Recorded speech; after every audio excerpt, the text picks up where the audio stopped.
దేశములో తనకు ఆశీర్వాదము కలుగవల్లని కోరువాడు నమ్మదగిన దేవుడు.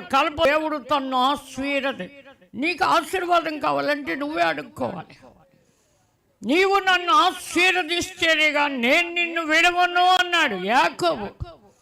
అబ్రహామును అడగకుండా ఆశీర్వదించిన దేవుడు, ఇస్సాకుని అడగకుండా ఆశీర్వదించిన దేవుడు, యాకోబుని మాత్రం పెనుగులాడే వరకు కూడా ఆశీర్వాదం ఇవ్వటానికి ఆయన అంగీకరించలేదు.